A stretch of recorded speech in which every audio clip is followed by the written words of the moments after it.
അസ്സലാമലൈക്കും, welcome back to my channel Fousi's dreams kitchen. വളരെ പെട്ടെന്ന് തയ്യാറാക്കാൻ പറ്റിയതും ഹെൽത്തിയും ടേസ്റ്റിയുമായിട്ടുള്ള ഒരു ബ്രേക്ക്ഫാസ്റ്റ് റെസിപ്പി ആയിട്ടാണ് കേട്ടോ ഞാനിന്ന് വന്നിരിക്കുന്നത്. ബാച്ചിലേഴ്സിനൊക്കെ പെട്ടെന്ന് തയ്യാറാക്കാൻ പറ്റിയ ഒരു വിഭവമാണ്. കുട്ടികൾക്കൊക്കെ ഒരുപാട് ഇഷ്ടപ്പെടുന്ന ഒരു വിഭവമാണ്. വളരെ ഹെൽത്തി ആയിട്ടുള്ള ഒരു വിഭവമാണ്. എല്ലാ കൂട്ടുകാരും ഒന്ന് തയ്യാറാക്കി നോക്കിയിട്ട് ഫീഡ്ബാക്ക് അറിയിക്കാൻ മറക്കരുത്. ഞാനിവിടെ 5 ചെറിയ കോഴിമുട്ടയാണ് കേട്ടോ എടുത്തിരിക്കുന്നത്. വലിയ കോഴിമുട്ടയാണെങ്കിൽ നിങ്ങളൊരു 4 എടുക്കുക. 2 ടേബിൾ സ്പൂൺ വീറ്റ് ഫ്ലോറാണ് ഞാൻ ഇവിടെ ഇട്ട് കൊടുക്കുന്നത്. പിന്നെ 1/4 ടേബിൾ സ്പൂൺ കുരുമുളകും, ആവശ്യത്തിന് ഉപ്പും, 1/2 കപ്പ് പാൽ കൂടി ഞാൻ ഒഴിച്ചു കൊടുക്കുന്നുണ്ട്. ഇത് നന്നായിട്ടൊന്ന് മിക്സ് ചെയ്ത് കൊടുക്കാം.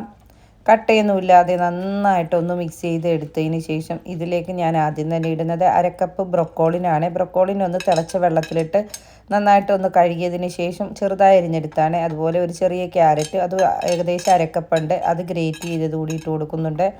ഇനി സ്പ്രിംഗ് ഓണിയൻ്റെ വൈറ്റ് പോർഷനാണ്, അതും ഇട്ട് കൊടുക്കുന്നുണ്ട്. ഏകദേശം ഒരു 1/2 കപ്പോളം തന്നെ അതുകൂടി ഇട്ട് കൊടുക്കാം. പിന്നെ വൈറ്റ് പോർഷൻ ഇട്ട് കൊടുക്കുന്നുണ്ട്.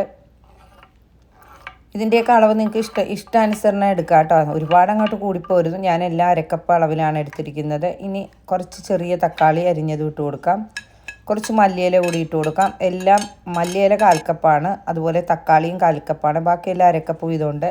ഇനി ഇത് ഇറ്റാലിയൻ സീസണിങ് ആണ്, അതൊരു 1/4 ടേബിൾ സ്പൂണോളം ഇട്ട് കൊടുക്കാം. എന്നിട്ട് നന്നായിട്ടൊന്ന് മിക്സ് ചെയ്ത് കൊടുക്കാം കേട്ടോ. ഇനി അധികം താമസമൊന്നും വേണ്ട. നമുക്കൊരു പാനിലേക്ക് കുറച്ച് ബട്ടർ സ്പ്രെഡ് ചെയ്ത് കൊടുക്കാം. എന്നിട്ട് ഈ ബാറ്റർ കുറച്ച് ഒരു 2 തവിയോളം ബാറ്റർ ഞാൻ ഒഴിച്ചു കൊടുക്കുന്നുണ്ട്. അത് ഒഴിച്ചു കൊടുക്കാം. എന്നിട്ടൊന്ന് ചുറ്റിച്ച് കൊടുത്താൽ മാത്രം മതി. വളരെ ടേസ്റ്റിയാണ്, ഹെൽത്തിയാണ്. അതുപോലെ ബ്രൊക്കോളിനൊക്കെ കഴിക്കുന്നത് തൈറോയ്ഡ് സംബന്ധമായ അസുഖങ്ങളുള്ളവർക്കൊക്കെ ഒരുപാട് നല്ലതാണ്. എൻ്റെ തൈറോയ്ഡിൻ്റെ പ്രശ്നം കഴിഞ്ഞതിന് ശേഷം ഡോക്ടർ എന്നോട് ഒരുപാട് ബ്രൊക്കോളിയും കഴിക്കാൻ പറഞ്ഞായിരുന്നു. ഇനി ഇതിലേക്ക് ഒഴിച്ചതിന് ശേഷം ഒന്ന് വളരെ കുറഞ്ഞ തീയിലൊന്ന് മൂടി വെച്ച് കൊടുക്കാം. പിന്നെ ഒരു കഷ്ണം ബട്ടർ കൂടി ഞാനിതിലിട്ട് കൊടുക്കുന്നുണ്ട്. ഇതൊരു ഹാഫ് ബോയിൽ ആയി കഴിയുമ്പോഴത്തേക്കും നമുക്ക് ഇതുപോലെ ഒന്ന് റോൾ ചെയ്ത് കൊടുക്കാം. വളരെ കെയറായിട്ട് വേണം റോൾ ചെയ്തെടുക്കാം. ഇനി റോൾ ചെയ്യേണ്ട ആവശ്യമൊന്നുമില്ല കേട്ടോ. ഇങ്ങനെ തന്നെ നമുക്ക് ഒന്നുകൂടി മൂടി വെച്ചിട്ട് മറിച്ചൊന്നും ഇട്ട് കൊടുക്കണ്ട. കുറച്ച് ജ്യൂസിയോട് കൂടി തന്നെ ആ മുട്ട അങ്ങോട്ട് വെന്ത് പോകാതെ നമുക്ക് കഴിക്കാൻ നല്ല ടേസ്റ്റാണ്. ഇങ്ങനെ അല്ലെങ്കിൽ ഇതുപോലെ റോൾ ചെയ്തതിന് ശേഷം കുറച്ച് നേരം ഇതുപോലെ പാനിൽ തന്നെ വെച്ച് കൊടുക്കുക. വെച്ച് കൊടുത്തതിന് ശേഷം കുറച്ച് കഴിയുമ്പോഴത്തേക്ക് ഇതൊന്നുകൂടി ഒന്ന് തിരിച്ചിട്ട് കൊടുത്താൽ മതി കേട്ടോ. അപ്പോൾ ഇതിൻ്റെ ഉള്ളൊക്കെ നന്നായിട്ടൊന്ന് വെന്ത് കിട്ടിക്കോളും. ഞാനിത് ഇതുപോലെ റോൾ ചെയ്ത് വെച്ചിട്ടുണ്ട്. എന്നിട്ട് അതിന് ശേഷം ഒന്ന് തിരിച്ചു കൂടിയിട്ട് കൊടുത്തിട്ട് ഇങ്ങനെ ഒന്ന് പ്രസ് ചെയ്ത് കൊടുക്കാം. പ്രസ് ചെയ്ത് കൊടുക്കുമ്പോൾ ആ ഉള്ളിലുള്ളതൊക്കെ ഇങ്ങനെ വെന്ത് കിട്ടും കേട്ടോ. വളരെ ടേസ്റ്റി ആയിട്ടുള്ളൊരു വിഭവമായിരുന്നു കേട്ടോ. എല്ലാ കൂട്ടുകാരും തീർച്ചയായിട്ടും ഉണ്ടാക്കി നോക്കണം. ഹെൽത്തിയാണ്. ഇതിൻ്റെ അകത്ത് അൺഹെൽത്തി ആയിട്ടുള്ള ഒന്നുമില്ല. ഇനി അത് നമുക്ക് ഒരു പാത്രത്തിലേക്ക് മാറ്റിയതിന് ശേഷം ബാക്കിയുള്ള മാവ് കൂടി ഇതുപോലെ ചുട്ടെടുക്കാം. ഞാനിടുന്ന വീഡിയോസൊക്കെ നിങ്ങൾക്ക് ഇഷ്ടപ്പെട്ടെന്നു വിചാരിക്കുന്നു. ഫൗസീസ് ഡ്രീംസ് കിച്ചൻ ആദ്യമായി കാണുന്ന കൂട്ടുകാരുണ്ടെങ്കിൽ, ഇതുവരെ സബ്സ്ക്രൈബ് ചെയ്യാതെ കാണുന്ന കൂട്ടുകാരുണ്ടെങ്കിൽ ഒന്ന് സബ്സ്ക്രൈബ് ചെയ്ത് സപ്പോർട്ട് ചെയ്യണേ.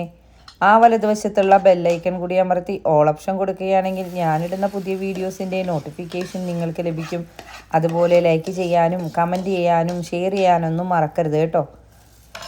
വെള്ളിയാഴ്ച ദിവസങ്ങളിലൊക്കെയാണ് എനിക്ക് ഹെവി ആയിട്ടുള്ള ബ്രേക്ക്ഫാസ്റ്റൊക്കെ ഉണ്ടാക്കാനായിട്ട് മടി. അപ്പോൾ നമ്മൾ വെള്ളിയാഴ്ച ഇവിടെ അവധി ദിവസമാണ് റിയാദിലൊക്കെ. അപ്പോൾ ആ ദിവസങ്ങളിലൊക്കെ നമ്മൾ വൈകി എഴുന്നേറ്റ് വരുമ്പോഴൊക്കെ പെട്ടെന്ന് തയ്യാറാക്കാൻ പറ്റിയ നല്ലൊരു ഹെൽത്തി ആയിട്ടുള്ള ഒരു റെസിപ്പിയൊക്കെയാണ് കേട്ടോ. അപ്പോൾ നമുക്കിതിനി ഇതൊന്ന് കട്ട് ചെയ്ത് ഞാൻ കാണിച്ചു തരാം കേട്ടോ. ഇതിൻ്റെ അകം എങ്ങനെയാണ് ഇരിക്കുന്നതെന്ന്. നിങ്ങൾക്ക് കട്ട് ചെയ്യണ്ടെന്നുണ്ടെങ്കിൽ ഇങ്ങനെ തന്നെയൊക്കെ കഴിക്കാം കേട്ടോ. നല്ലൊരു ടേസ്റ്റി ആയിട്ടുള്ള വിഭവമാണ്. മടി പിടിച്ചിരിക്കുമ്പോഴാണെങ്കിലും നമുക്ക് നല്ലൊരു ഹെൽത്തി ആയിട്ടുള്ള ഒരു ബ്രേക്ക്ഫാസ്റ്റ് തന്നെ കഴിക്കാൻ പറ്റും. പിന്നെ ഇതിലിട്ടിരിക്കുന്ന വെജിറ്റബിൾസ് നിങ്ങൾക്ക് വേണമെങ്കിൽ മാറ്റം വരുത്താം കേട്ടോ. ഇതിൻ്റെ അകത്ത് നിങ്ങൾക്ക് പൊട്ടറ്റയോ അതുപോലെ ക്യാബേജോ ബീൻസോ അങ്ങനെയുള്ള എന്ത് വേണമെങ്കിലും ഇതിലിട്ട് കൊടുക്കാം കേട്ടോ. അതേ നോക്കിക്കേ, നല്ല ടേസ്റ്റാണ്, നല്ല ജ്യൂസിയാണ്. പിന്നെ ചൂടോടുകൂടി തന്നെ കഴിക്കണം കേട്ടോ. അപ്പോൾ എല്ലാവരും തയ്യാറാക്കി നോക്കിയിട്ട് ഫീഡ്ബാക്ക് അറിയിക്കാൻ മറക്കരുത്. ഇതുപോലുള്ള നല്ല നല്ല വിഭവങ്ങളുമായി നമുക്ക് വീണ്ടും ഫൗസീസ് ഡ്രീംസ് കിച്ചണിലൂടെ കാണാം. എല്ലാവരും നല്ല ഹെൽത്തി ആയിട്ടിരിക്കുക. വീണ്ടും കാണുന്നവരെ മാസലാമ, ബായ്.